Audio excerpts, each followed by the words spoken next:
Hi!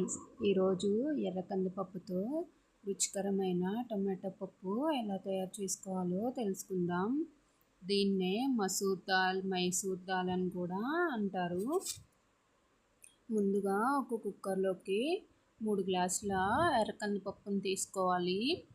శుభ్రంగా కడుక్కొని ఇలా మనం అన్నానికి పెట్టుకుంటాం కదా, కట్టెసరు అంటారు, అలా పోసుకుంటే సరిపోతుంది. లేదు గ్లాసుల కొలతలో కావాలంటే 9 గ్లాసులు వాటర్ పోసుకోవాలి. అలాగే కొంచెం పసుపు వేసుకొని పక్కన పెట్టుకొని ఇలా ఒక ఉల్లిపాయ, 2-3 పచ్చిమిరపకాయలు, అలాగే 5-6 టమాటోలను కట్ చేసుకోవాలి. ఇలా కట్ చేసుకున్న ముక్కలను మనం కడిగి పెట్టుకున్న పప్పులోకి వేసుకోవాలి. ఇప్పుడు మూత పెట్టుకొని స్టవ్ ఆన్ చేసుకొని కుక్కర్ 3 విజిల్స్ వచ్చేంత వరకు ఉడికించుకోవాలి. ఈలోపు ఒక గిన్నెలోకి కొంచెం చింతపండు తీసుకొని శుభ్రంగా కడుక్కొని నానబెట్టుకోవాలి.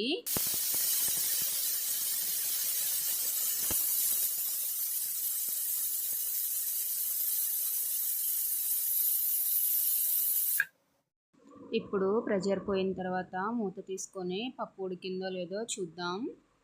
చూసారా, పప్పు చక్కగా ఉడికిపోయింది. ఇప్పుడు రుచికి సరిపడా ఉప్పు, కారం, మనం ముందుగా నానబెట్టుకున్న చింతపండు రసాన్ని వేసుకొని బాగా కలుపుకోవాలి.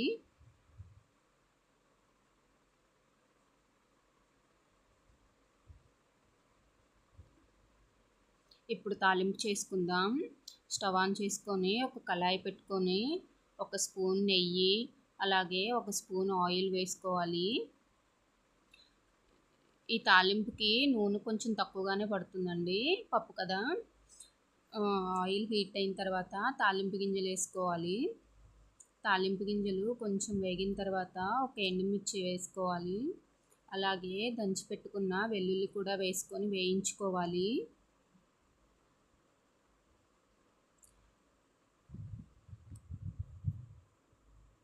ఇప్పుడు కొంచెం కరివేపాకు వేసుకొని వేయించుకోవాలి. కొంచెం ఇంగువ వేసుకోవాలి.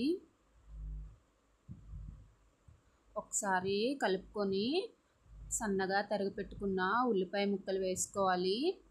ఇలా తాలింపులో ఉల్లిపాయ ముక్కలు వేసుకోవడం వల్ల పప్పు టేస్ట్ చాలా బాగుంటుందండి.